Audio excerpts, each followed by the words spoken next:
80% of Britain is still farmland, and yet less than 2% of the population has anything to do with agriculture at all. I've been involved with farming for nearly 40 years. And I've noticed that there is a new feeling about it. People want to get back to the land. They want to grow food. They want to look after animals.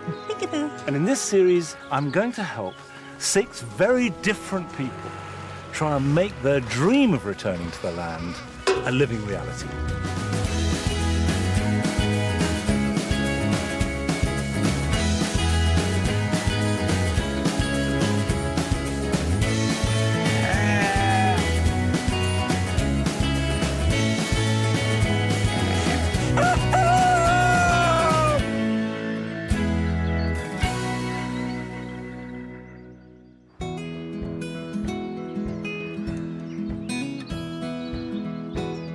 Although Kent is perhaps most famous for its orchards, it is home to almost every kind of agriculture. But even here, growing English seasonal flowers can be a risky business. Tonight's story is about 2 cousins. They're both women and they both grew up in Kent on family farms. And they've decided to go into business together, growing flowers. Now, they want to sell these as bouquets and cut flowers for weddings. Can it possibly make a sustainable business? Jen Stuart-Smith and her cousin Bek Bibby have given up full-time work to become flower farmers. Jen said, I really want to do this. I want to find some land and I want to start growing these flowers. Do you want to come in on it? And I said, let's go for it. And after a bad start, they're hoping that this year will be better than last. Cheers. They're renting a 1-acre plot near Maidstone and dream of getting back to the land and supplying the public with homegrown, seasonal cut flowers. The potential! In the summer, this is going to be all flowers. Jen's a journalist and spends half the week working at the Times newspaper and the other half in Kent, on the farm. Bek is pregnant and divides her time between the farm, caring for her daughter Erica, and a part-time conservation job at the local council. And as farmers, they are chalk and cheese. I don't care about what things look like particularly, including myself. But Jen wants a little plaque up on the shed with the name on it. And I'm thinking, we need to get these plants in the ground. Sorry, was that harsh? No, it's fine. What the cousins do agree on is that they should focus on weddings. We're doing everything from preparing the ground, sowing the seed, growing it, marketing it, doing the weddings, arranging the flowers. We do everything. It's a good idea, but it's a tough trade. Almost 90% of wedding flowers sold in Britain are imported from abroad, some travelling over 5,000 miles from Africa or Latin America. So compared to this, the cousins are decidedly small scale. At the outset, they invested £6,000, but ended up 12 months later with a £4,000 loss. This year, they have to make some money. For me, it feels a little bit make or break. We've both invested what is a pretty big sum of money personally. It really needs to stand on its own 2 feet.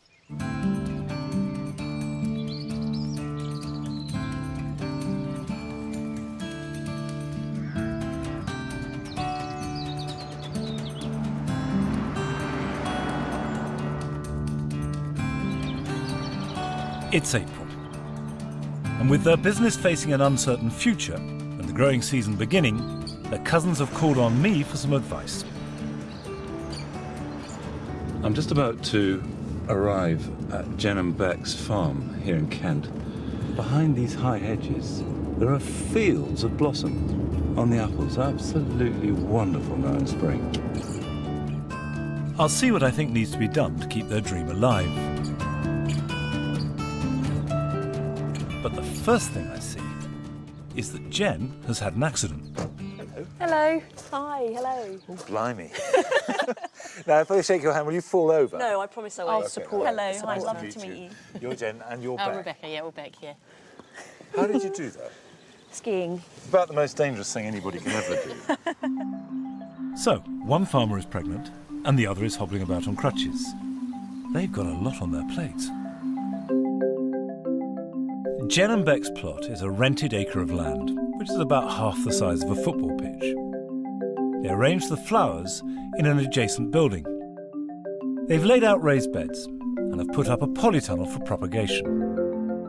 Soon, the site should be filled with seasonal English flowers that you seldom see in a florist or supermarket. What sort of plants are you focusing on? I don't think you can. You can't really sum them up. Focus isn't really a word. No, we like a sort of eclectic mix of plants. We like things that are a little bit quirky. I'm trying to work out what it is that you're selling that no one else is selling, because in the end it's either got to be unique, cheaper or better.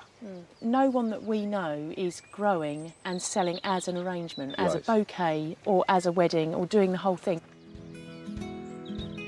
The cousins have a good concept, but they're not so good at selling it. They don't have a shop front or a website. What's more, their land is particularly tricky to work.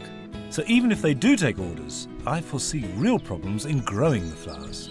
My instinct is to put my hand down and feel the soil. Yeah, and you can't get anywhere. Look at that. Blimey. The soil has been an orchard for decades.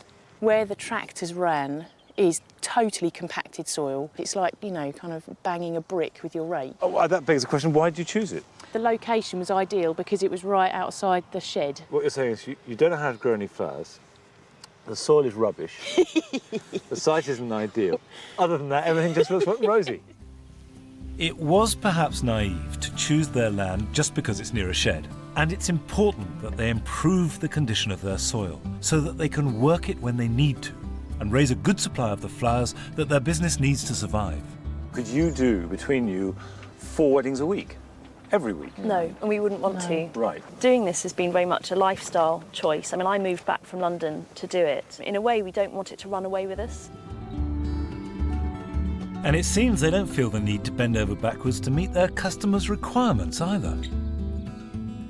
We have had a couple of, you know, wedding consultations where we suddenly start feeling that we're being completely dictated to, and we start, you know, you start sort of bending over backwards going, OK, and feeling quite stressed, thinking, well, I don't know if there is going to be any of those flowers in April or May or whatever. We're basically working on the sort of veg box scheme, which is, we did joke when we started this, we wanted to call our business Get What You're Given. But you cannot do that with people's weddings. No. You can't say, you know, you've chosen to have a November wedding, tough, baby. Jen and Bek are amongst a small but growing number of smallholders who are keen to apply the principles of local seasonal food production to farming flowers. Of course, if you have a garden, you too can grow your own seasonal cut flowers. Delphiniums are an old cottage garden favourite, whose great wands of flower in early summer make a superb display, both in a border and in an arrangement indoors.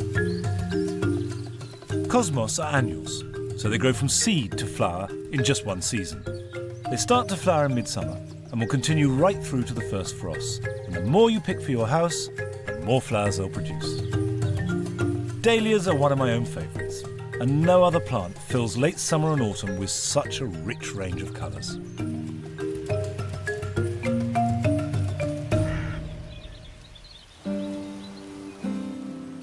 But the quality of the flowers counts for nothing if the cousins can't get to grips with the business side of things.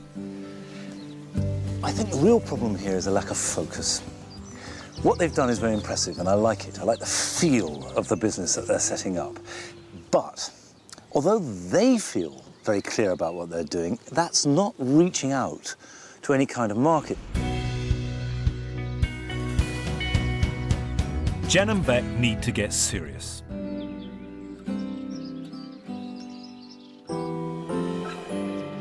I'm trying to help Jen Stuart-Smith and her cousin Bek Bibby, who with just an acre of land where they're growing seasonal cut flowers, want to establish a small holding that can compete with the might of the UK's wedding flower business. Their business is suffering because their hearts are ruling their heads. So, to see how I can help, I want to take each one of them aside to see how they view their own individual roles. Which aspect of this motivates you most? I think it's the actual growing, you know, the growing of the plants and the flowers. Jen, I would say, is more of an artist because Jen is so good at saying, right, this is what we're going to use, these are the things that go together well. And do you think Jen could do the growing on her own? No. Right. I mean, she'd have a go. Yeah. Hello. I wonder if Jen is as clear about the roles within this partnership. Which of you would say had the better business head? I would say we were pretty evenly matched. Right. Bek tends to keep my feet on the ground. I've always been, I suppose, the creative side of the partnership. So could you do it without Bek? No, absolutely not. I think I could be a florist without Bek. Right. Offering the public seasonal flowers, the same way traditional farmers offer seasonal vegetable boxes, does have real potential. But neither of them is approaching this as a business. If they can take the whole sense of place, the sense of all the ecological and environmental awareness, local produce, indigenous flowers, fair trade, the organic produce, package it all up into a bunch of flowers, and then convince me, the buyer, that it's worth paying for, then they're onto a winner. After talking to Jen and Bek, looking at the figures, and inspecting the farm, I've come up with a plan that I think will help them. A lot of what you're doing here is driven by your own internal motives and likes. And you're not paying enough attention to the people you've got to sell to. Yes. And you really have to. Because you will not be here in 2 years' time if you don't. My second point is that it is vital that Jen and Bek start communicating more clearly with their customers. When you describe what you're doing to me, you're very wishy-washy about it. For instance, if I want to buy your flowers, what's it called? Loddington Farm Flowers. Right, you're not saying, here we are, this is what we're doing, this is how we do it, these are the plants that reflect us, this is everything about us. And you should just be confident and go for it. You're a bit too, funnily enough, for two strong people, you're quite shy and I think retiring. you have hit the nail on the head.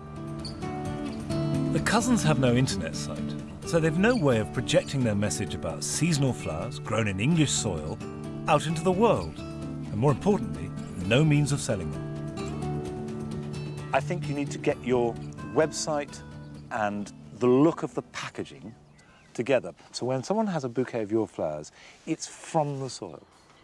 And last but not least, they do need to improve that soil, so its structure is better and it's easier to work. And the best way will be to make raised beds with lots of organic matter. So I'll come back and see you in a month or so, and I think you need to show me these things. Jen and Bek clearly have a good idea, but will struggle to make it a viable reality unless they work out what their brand is and find a way to communicate it clearly via a website and their packaging. And they must work on that soil. He immediately saw through the fact that we're very much led by our heart in what we're doing. We need to be a little bit more business-minded, try and be a bit less sort of sentimental. Regardless of its size or output, it takes more than just a bright idea to make a farm profitable and sustainable. I think what the cousins now need is inspiration from someone that has set up and is successfully running a similar kind of enterprise. So I've sent them 200 miles west to Herefordshire on the Welsh border, to a company called Wiggly Wigglers. Hello. Hello. Nice to meet you. I'm Heather. Hi, I'm Bek. Nice to meet you, Bek. I'm Jen. Hi. Heather Gorringe founded the brand in 2001, and they now turn over more than £2 million a year. Seasonal English flowers and the values they represent are her core business. Our whole idea was we wanted people in their gardens and in their homes to have some sort of empathy with British farming. Jen and Bek are struggling to get across their identity, the key to Wiggly Wigglers' success. To make their bouquets distinct from mainstream floristry, they grow English foliage that you would never find in a high street arrangement. I think it backs up what we feel, which is that there's a lot of other foliage that can be used. Next, the cousins visit the bouquet workshop. Do you want to start stripping some stems? Okay. Every bunch of flowers here has to follow one basic rule that will immediately make them stand out. And what are the requirements for one of your large bouquets? It's got to be wiggly, really. A wiggly bouquet uses lots of foliage and a wide range of colour and textures, so that every arrangement has a personality that's instantly recognisable.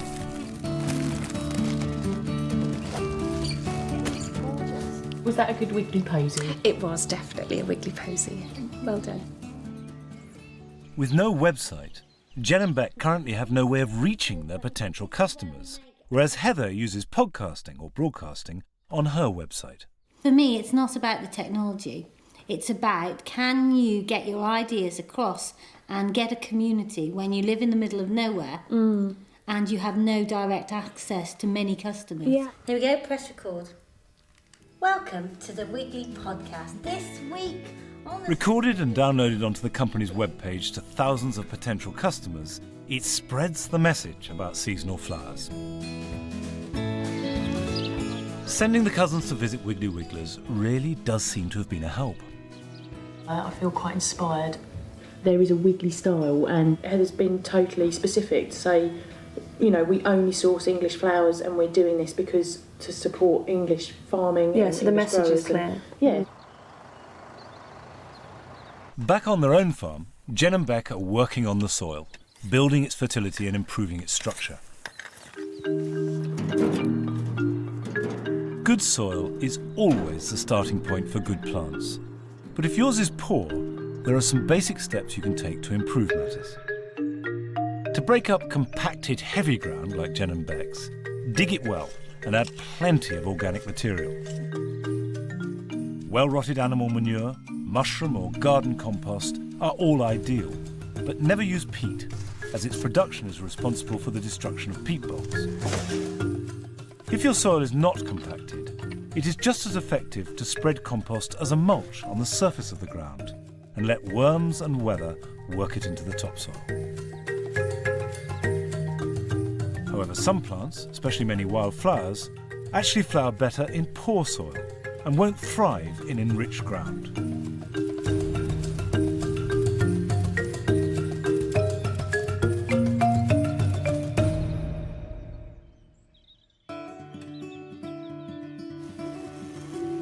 The plot is starting to fill with flowers, and Jen and Bek decide to get their message out to the world with an open day, complete with a string quartet, homemade cakes, and a display of their flowers. Over 100 local people have turned up, and it seems that the guests are impressed. I've said to the girls I'd like to have like a bouquet every week. But blokes don't know a lot about flowers, do they? And they look kind of nice. All right. Can't be afraid of your feminine side though. Many of those who've come here today are friends, family or existing customers. And Bek's sister Cecilia thinks that whilst the cousins have made the right moves, they still think small when they need to think big. Flowers have been sold to friends and family and, you know, informally that way, but in order to really get it off the ground and make a serious go of it, they need to do stuff like this. But it is a good attempt at communicating with potential buyers, so it's a step in the right direction.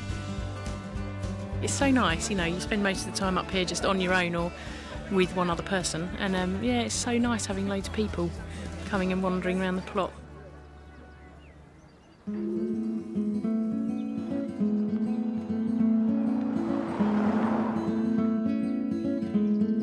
It's now the end of May, and I'm back in Kent to see if Jen and Bek have made any of the changes that I had suggested. On this visit, I do hope Jen and Bek have thought about what I said to them last time and really worked out a way of selling themselves for what they are, through the website, through maybe some printed material, stressing their Englishness, their seasonality, and it will be really good to see if they've taken that on board, and I think it will give the whole place a kind of energy that it needs. Hello.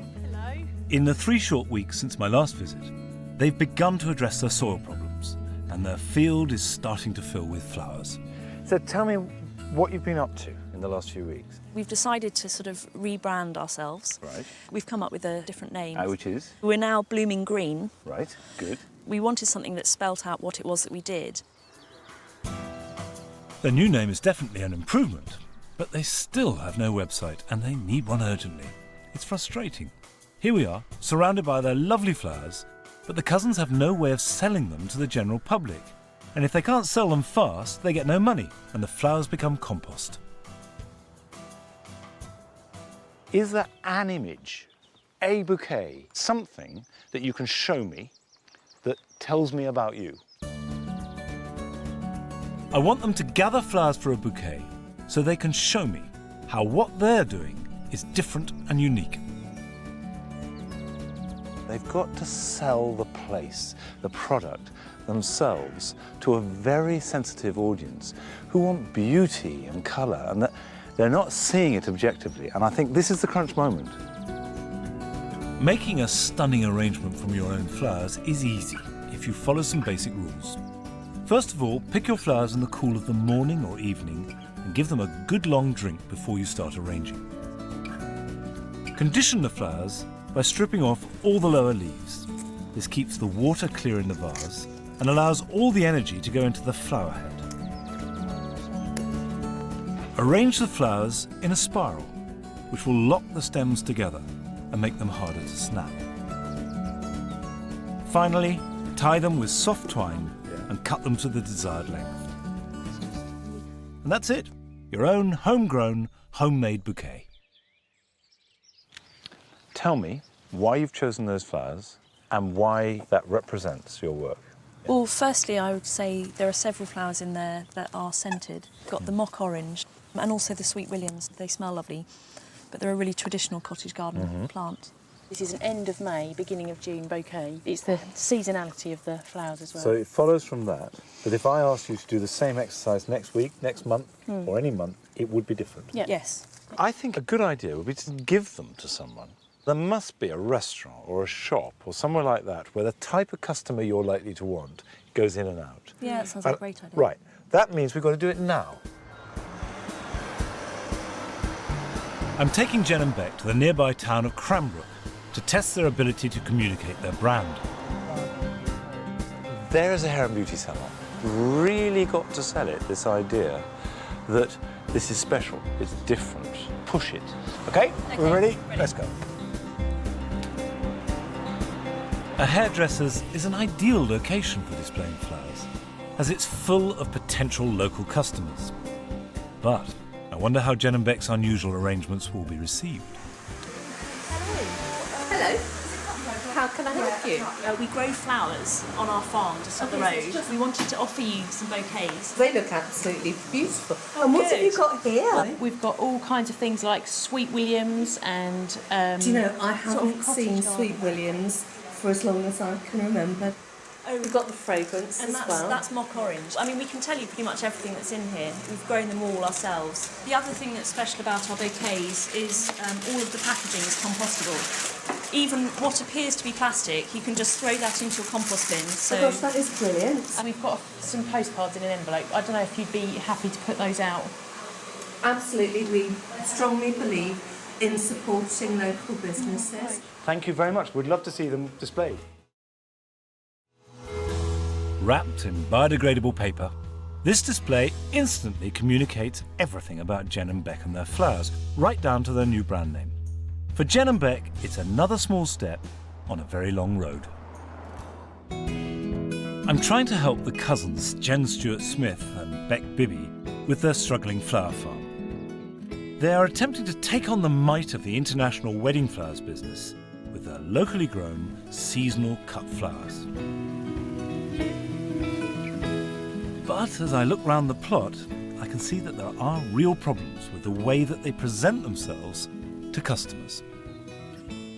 When you come here, you see these wonderful flowers, but you are distracted at best, if not put off, by the weeds, the fact the grass isn't cut, the edges aren't done. But it isn't a garden. And so I don't care about it looking a bit weedy and a bit rough around the edges. But I thought you wanted people to come here to pick up bouquets, to come and see what you got. So have you had anyone come here and say, yeah, I don't mind the weeds, they're fine? Well, we did have somebody come here, didn't we? we had somebody come here and they were disappointed by the flowers. We perhaps shouldn't have actually invited them up to the plot. The two have just lost a big wedding order after the bride's family came to the farm and didn't like the site and didn't like the flowers. I felt terrible, but I also felt totally shocked because I just hadn't seen it coming. I have been, it's difficult not to get a bit emotional, but I have worked so hard physically and I'm absolutely knackered. To have somebody come here and then, I don't even know if I can carry on. But I can see that if you've put so much in and someone just dismisses it. yeah, and that's what it feels like. It's like someone's just come and said, you know, what's this? How can you expect someone on their wedding, this big occasion, to overlook shabbiness and roughness and all the rest of it? If you're going to have people here, you've got to tidy the place up. You've got to. They've done you a favour. Yeah, because absolutely. they've actually kicked you in the teeth, which is what, you didn't need kicking in the teeth, but you needed a kick up the backside. The problem is clear. These two are just being too idealistic. They must challenge themselves to sell what they have in the ruthless commercial world of the UK's wedding flowers market. I've made contacts, and there is a wedding magazine that would be prepared to give you a big spread for the January issue, but it would have to be perfect. It's got to be everything that is you. It's your one shot. Personally, I think it would be brilliant because what it would do is show people in the right market who are looking for that sort of thing what you can do. And quite frankly, if you can't do it, at least you know where you stand. So how does that sound? Sounds absolutely brilliant. Sounds amazing, yeah. Right. The truth is, I don't really trust their reaction because I'm coming to realise that a lack of real commitment is one of their biggest problems. And no farmer can ever afford such a half-hearted attitude. Now, I like Jen and Bek. I like what they're growing. I like what they're doing. I think they've got so much talent, and yet at the moment, I feel like I throttle a pair of them.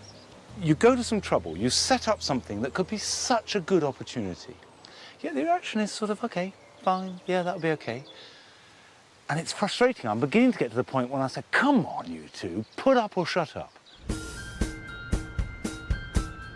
The London-based Wedding Flowers is the biggest selling magazine of its kind in the world. It is a huge test for Jen and Bek. If their flowers aren't good enough, the photos simply won't be used. Jen is now off her crutches and is visiting the magazine headquarters to get the brief. I'm worried that she might say that the flowers are not perfect, but, you know, nature isn't really about perfection. Jen is meeting two of the most important people in the British wedding flower business. Wedding Flowers magazine style editor Vicky Sullivan and assistant editor Andrea Ventress. Should we sort of give you a bit of an overview about the magazine? Do you Yeah, know much about absolutely. wedding flowers? A little bit. Having not been married, I've never actually bought it myself. Well, it's basically the Bible according to all brides-to-bes planning their wedding flowers. Vicky's mood board simulates the demands of an exacting bride-to-be. Just the kind of customer Jen and Bek will have to deal with, and pander to if need be, if their flower farm is to thrive. A few things here, I would say we wouldn't want to use those flowers just because it would mean getting them from abroad. For example, peonies won't be in season. I think the idea here, though, is probably to find something similar, because really I think the colour scheme is vital for this shoot. Yeah. And I think for you to be able to work with lots of different brides, you probably need to think of ways that you can source flowers that could fit in with their scheme. Otherwise you might be losing. No, we do, but equally, clients. if we don't keep our integrity of doing English local flowers, then we are just another florist. You and I have to work together and really make this happen. This is the shoot. We can't reshoot. Yeah. If it's not good enough, we can't use it. With the cousins determined to stick to seasonal, English-grown flowers, the magazine's very commercial brief hasn't gone down too well. Getting some of the quantities will be quite difficult, and also Vicky had named some specific flowers, and I didn't want to be really awkward and say those flowers are not English, you'll never get them at this time of year. Trying to find replacements for what she has put on her list will be a bit of a challenge.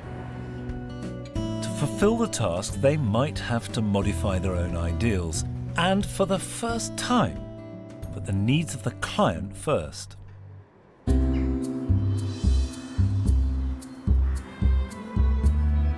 It is late July, and on the plot, Bek, now heavily pregnant, but still in charge of all the growing, is cutting the flowers that Jen, who's in charge of the arranging, has selected for the crucial photo shoot. What sort of length, Jen? Just like a... I think that as long. We need to have a good bucket of each colour. Bek's hard work has transformed the field, but it's difficult to know what to cut, since only a few of the flowers she's grown exactly match Wedding Flowers magazine's demands. I'm not sure whether this colour's going to fit the brief. I think it's absolutely stunning. Oh, this is amazing! Jen, who is emerging as the partnership's salesperson, knows that she's got a tricky job ahead of her tomorrow. I think we're nearly there with the blue, Bek. Yeah, cool. It's stunning, but I hope Vicky likes it. Tomorrow is critical. In fact, it could be the making or the breaking of Jen and Bek's farm. It's the day of the photo shoot.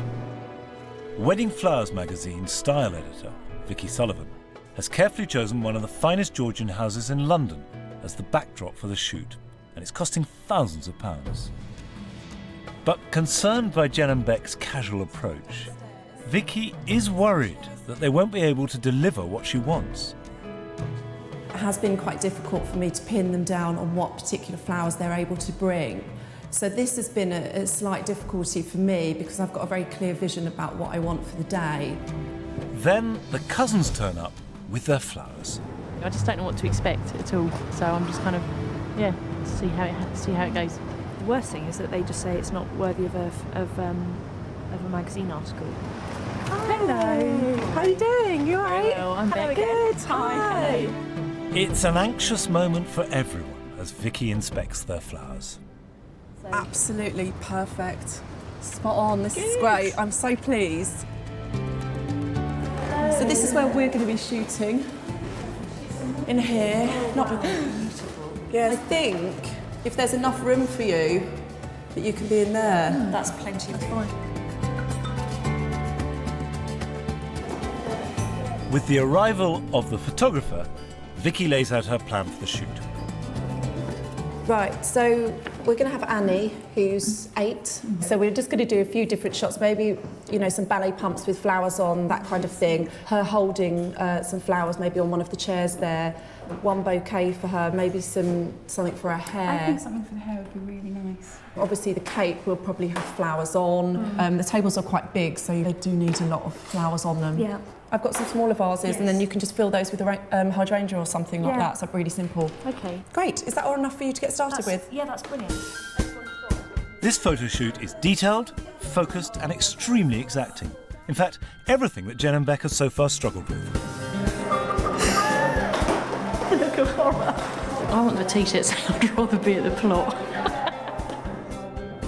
Today is a huge opportunity for the cousins, but unless they discover their focus, they'll easily blow it.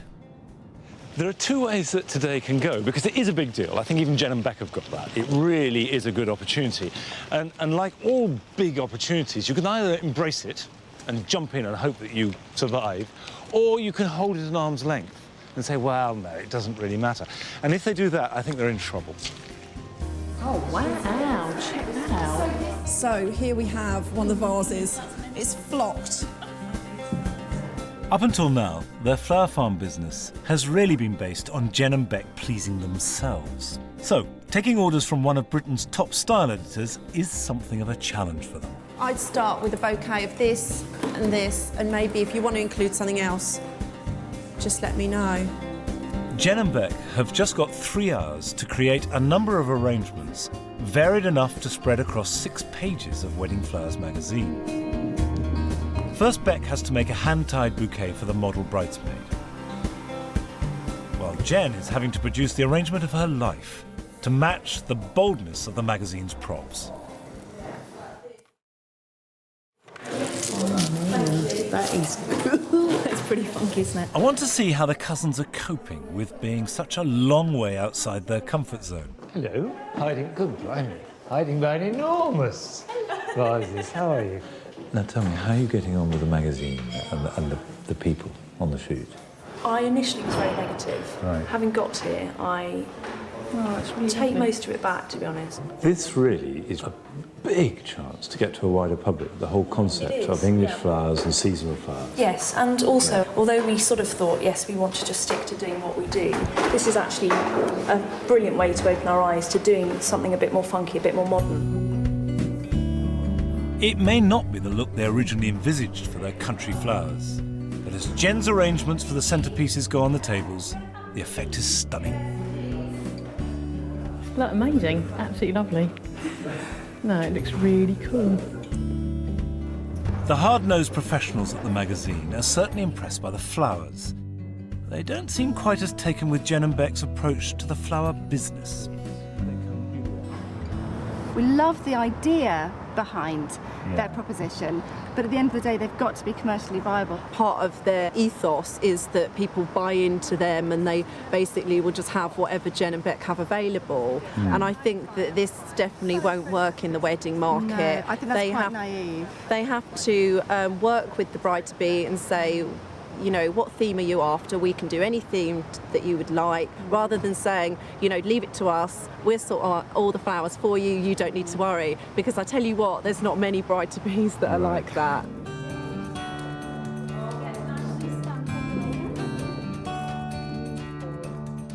I think they see it a question of just convincing people that what they're doing is wonderful, and then they'll flock to them.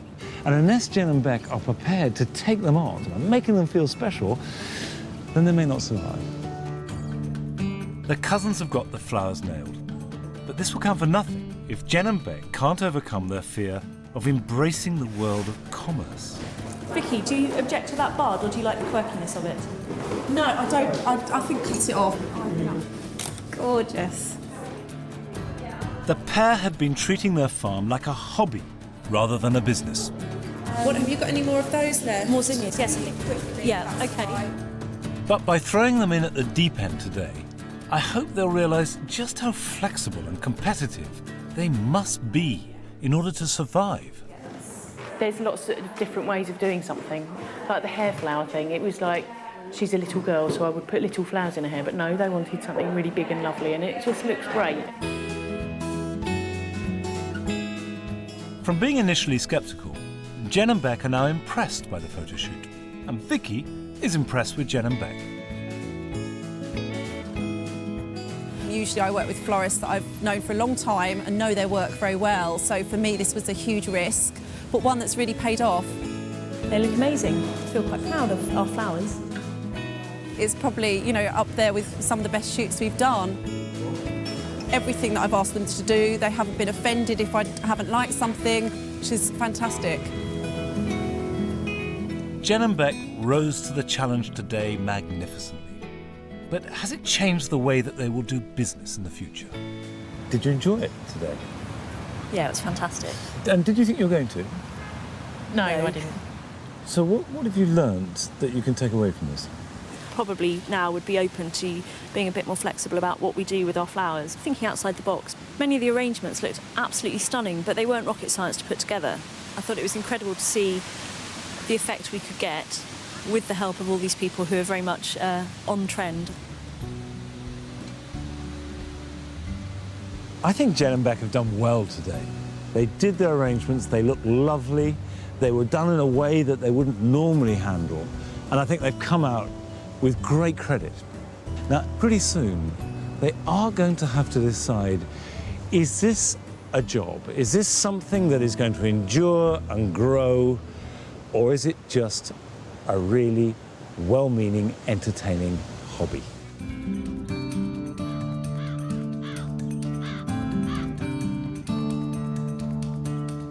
It is September, 6 weeks since the Wedding Flowers magazine photo shoot, and I'm back in Kent to see Jen and Bek for the last time.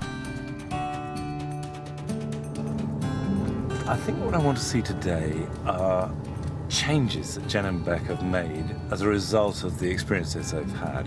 The first has got to be how they're selling their produce. Have they got the website up and running? And I suppose this is really the crux of it, what's the commitment? The bleak sight I saw when I first came to visit has been transformed. I'm delighted to find that the plot is ablaze with late summer flowers. The weeds are all on the compost heap and the place feels vibrant. This is a triumph, isn't it? It's fantastic. Yeah. You know, all that work, Yeah. and now you've got flowers. And sowing into the most horrific soil. Absolutely awful. I can see that they've learnt lessons from the visit I sent them on to Wiggly Wiggler's flower farm in Herefordshire. Lots of foliage coming. Yeah, we've been planting more foliage. Right. And is that a policy decision that you're going to bulk out the foliage? At the moment, our bouquets are very flower heavy and they Right. need to be a mixture of both. It's a way of not using all roses for a bouquet this size. I'm impressed by this new professionalism. I had also told them that it was vital that they had a website which could help communicate everything about them and their produce. Now, at last, this is ready. No, I can't see a thing. I'm sorry without my glasses. Here we are. All our flowers are going on our plot in Kent, hand-tied, scented flowers, recycled. All the buzzwords are in there, aren't they? The cousins seem to have cracked it. Blooming Green's ethos and products are all finally coming across. This is your face on the world, isn't it? People who can't come here, the only way they can get to you is via this. So this is everything. But what is their strategy for dealing with customers? Can people buy stuff straight off the website? No, Can they? No, they need to contact us. I want to be able to buy a bouquet. I want to be able to buy that. I'd love for people to buy a bouquet direct from our website. We'll do bouquets on certain days, like say a couple of days a week. They're the days that they'll be delivered so that we can cope with the workload, because at the moment it is still generally... That seems to me to make a lot of sense. The Wedding Flowers edition, due to feature their flowers, will come out in 6 months' time, and the cousins still don't know if their efforts were good enough to be published. It's time for a cup of tea and a piece of Jen's cake, and a first look at the pictures. Now, have you got clean fingers? Yes, I have. Right, there you go. It all looks confidently professional, and certainly reflects that they've come a long way in a few short months.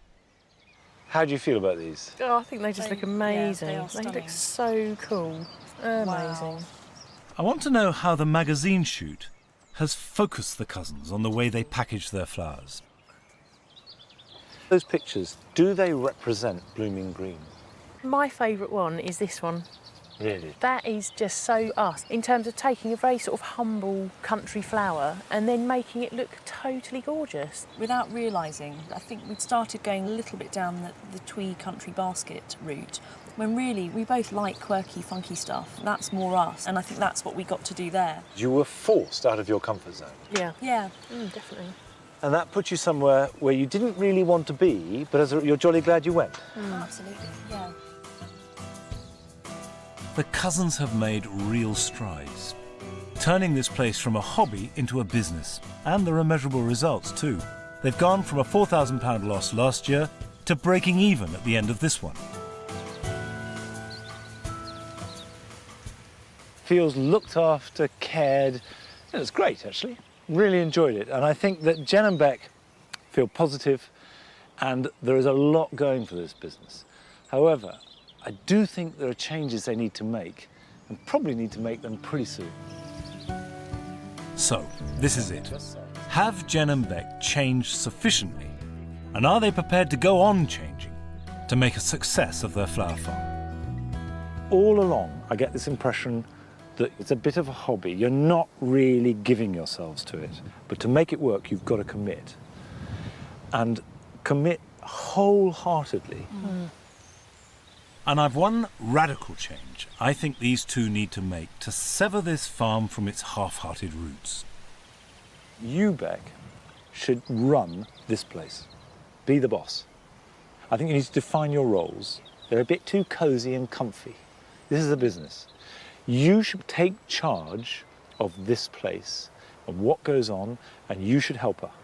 Because Bek could do this without you. She'd get someone else. But Jen, you couldn't do it without Bek. No, absolutely. And there are going to be times when you're going to say, actually, no, we're doing it this way, because I'm running this joint. Give it your all. I think what you've got is so positive. Now you need to commit and make it grow. With a lot of hard work and a bit of luck, with Bek masterminding the farming and Jen in charge of the shop front, I believe the cousins have a flowering future from the land. Monty has made the dream seem more of a reality. I feel like he's definitely given us a kick up the backside. The home truth of the fact that Bek could do it without me, but I couldn't do it without Bek, was very true. But it stung a little bit. And the cousins have resolved to stop treating the farm like a hobby and embrace it as a proper business. I feel very optimistic about the future, and I also feel much more ready to make the commitment to living in Kent and running Blooming Green with Bek. I don't think it's going to be easy by any means, especially not for me, because I'm trying to juggle children and all of that stuff. But I can see that in the next few years, it could well become a well-established business that will be, you know, really fulfilling for both of us. I think these two have got everything going for them. Their dream is rooted deep in a land that they know and love. But to make the business flourish, they've got to commit. They've got to give themselves entirely to the job in hand. And if they do that, I'm certain it'll grow and flourish.